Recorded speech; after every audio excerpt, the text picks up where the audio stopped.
Sharp Game here, coming at you from chooseyourrelationship.com. And today I'm going to talk about workplace racism. Talking about the job. And you know what? First thing I would like to say is white folks don't want no equality. There's no such thing as equality in the workspace, especially in these big companies. And it's something that I learned 15 years ago, and that is you cannot have one source of income. You can't let these companies be in charge of your destiny or your livelihood like that. You have to take control of your life.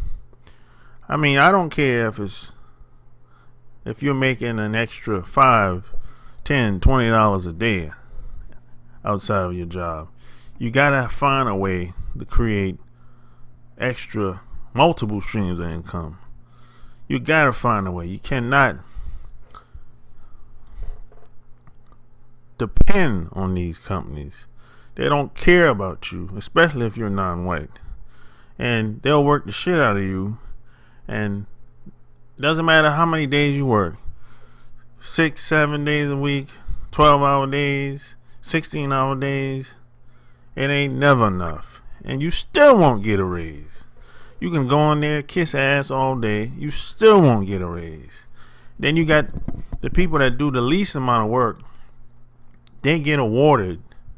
And they get promoted. And they get a raise. And they look over you. As a matter of fact, they'll hire people right off the street. And they'll come through the door making more money than you. And you've been there for 5, 10 years. And they never even asked you if you was interested in the position that's open.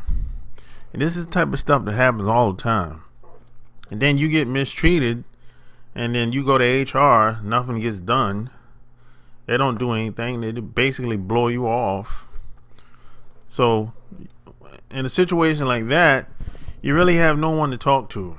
Everyone's going to blow you off. They'll sit and listen to you. They'll write down everything you have to say. Then a couple of weeks go by, a couple of months go by. And in most cases, they'll try to get rid of you because you become the problem. You will become the troublemaker. And you only have there's only one thing you can do if things really get bad in a workplace. If you feel like you're unsafe in the work environment, is to get an attorney. That's the only thing you really can do. That's the only thing I've seen and worked. But if you're dealing with people within the company, inside the company, you have no help.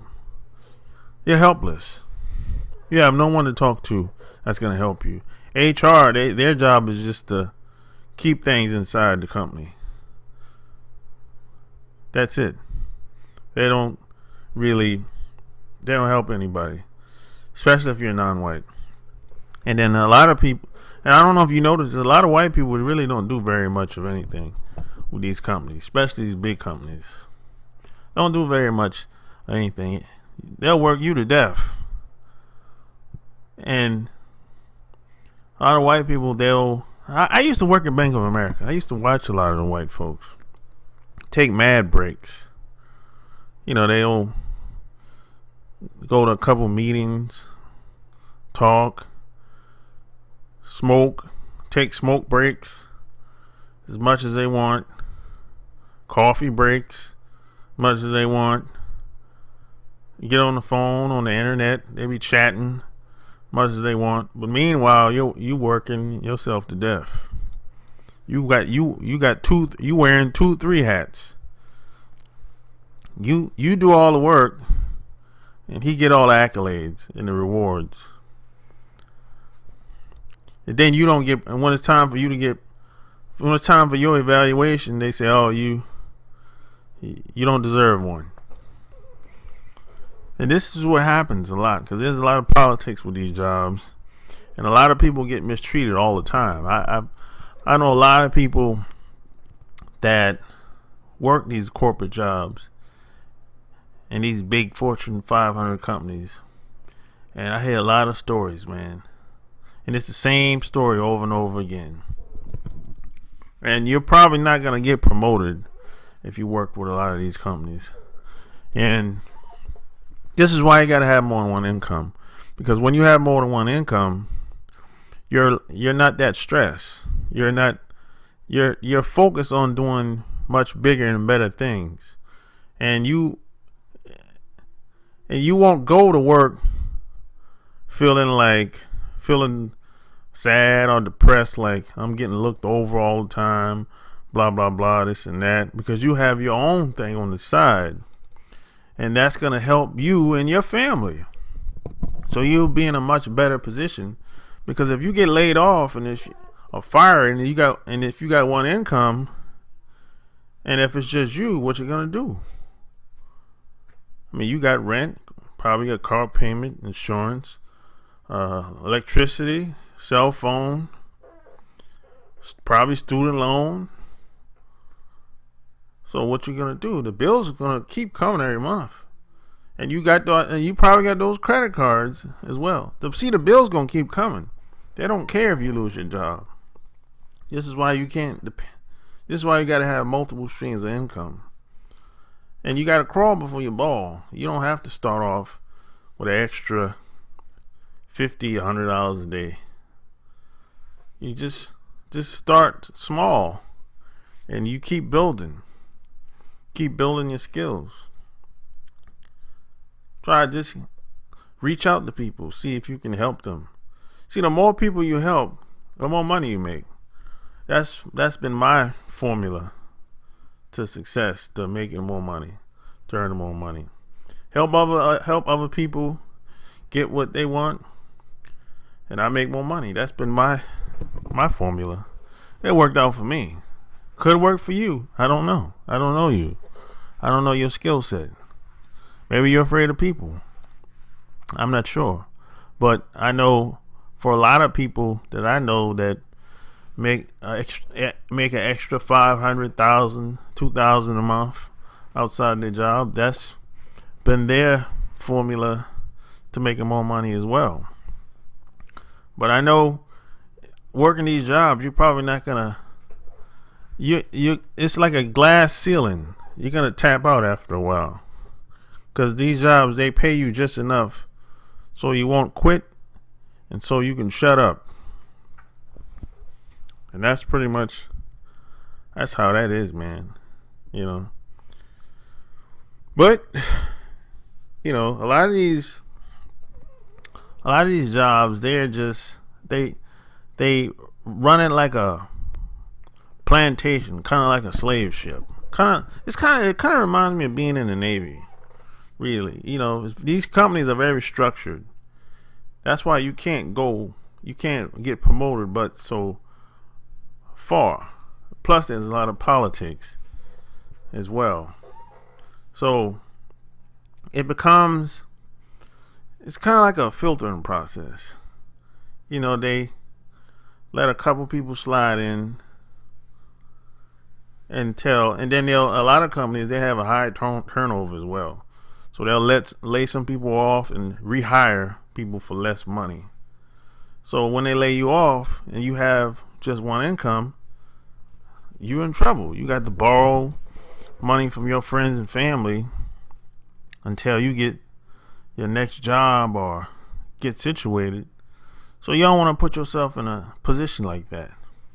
You don't want to put the burden on your friends and family like that as well. This is why you got to have more than one income, so you won't have to depend on these big dumb companies, and you won't be as stressed out, and you feel more have more control of your life. be able to control your destiny, and you be able to, you won't get caught up into that economy bullshit. The economy's bad and all this bunch of crap. I don't care what the economy is like. It ain't gonna stop me from doing what I want to do, and that's the position that you want to be in. Be able to control your own destiny, regardless of what the market's like, or regardless of what's going on at your job.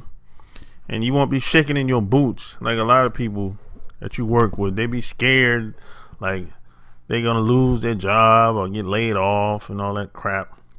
You'll be there just chilling because you got money in the bank saved up, and you'll be prepared. Because it's better to be prepared than not. It's better to have a plan than just be winging it. It's not good to be passive aggressive. So if the old saying goes, if you stay ready, you don't got to get ready. So that's how you want to be. You want to position yourself where you have multiple streams of income, where you don't really have to worry about the bullshit. And because these big companies, they only care about shareholders. They don't care about you. Period. That's what they think about. Their shareholders demand profit. Period. End the story. And if they're not making as much money as they plan, some people has to go. And the people at the bottom, some of them have to go. The shareholders ain't going nowhere because they done put millions of dollars in the company. And that's how it is. It's just business. Might not be fair to you because you're at the bottom. But I'm pretty sure if you were a shareholder, you would probably understand and be able to relate to them. But that's how it is. The guys at the top, they make all the rules, and everyone that work for these companies just have to follow if they want to stay there and work there. So that's all I wanted to say about workplace racism and some of the politics that goes on up in there. So if you like what you heard, subscribe to my channel, check out my blog, chooseyourrelationships.com, and join the movement. Donate. I'll put the link at the bottom. So until next time, Sharp Game is out.